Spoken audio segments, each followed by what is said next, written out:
नियारा आमे तो आगु पेडागोजी ऊपर बहुत आमे प्रेजेंटेशन देखिछे किंतु एटा होचे कि मोर माने विद्यालय रे नैतिक मूल्यबोधर विकास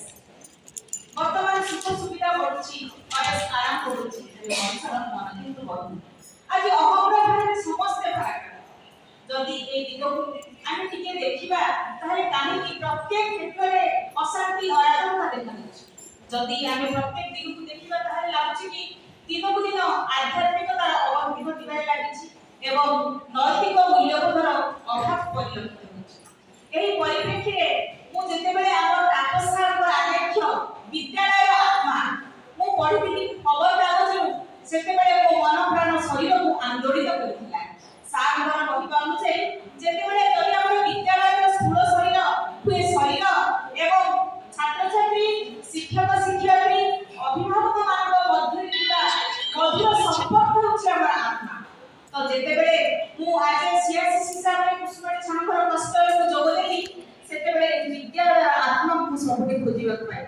किंतु विद्यालय आत्माटा सबकी शक्तिशाली नथिला कोठी ना कोठी तार अभाव परिलक्षित होतिला तो लागुतिला एई जो संपर्क हमर विद्यालय छात्र छात्री शिक्षक शिक्षयित्री मानक जो संपर्कटा माने भलो स्थापन नै पाउ नथिला सेति पई मु भाबिली ताहारे मु सब प्रत्येक क्षेत्र में मु नैतिक मूल्यबोध को आज टीचर हिसाब रे मु जेते बेले क्लास करबी मानविक मूल्यबोध को सब बेले जागृत करबा को चेष्टा करिछि तो एही परिप्रेक्षी रे मु सदा सर्वदा चेष्टा करथिली किंतु मु या पूर्व बहुत सेमिनार को एही डायरेक्ट रे मु देछि किंतु मोर इनोवेटिव पेडागोजी क्लासरूम ट्रांजैक्शन ऊपर देछि किंतु जेते बेले आत्मविश्वास पर सुजोग मते मिलिला मु भाबिली निहाती भाबे या ऊपर मु काम करिबी तो एही परिप्रेक्षी रे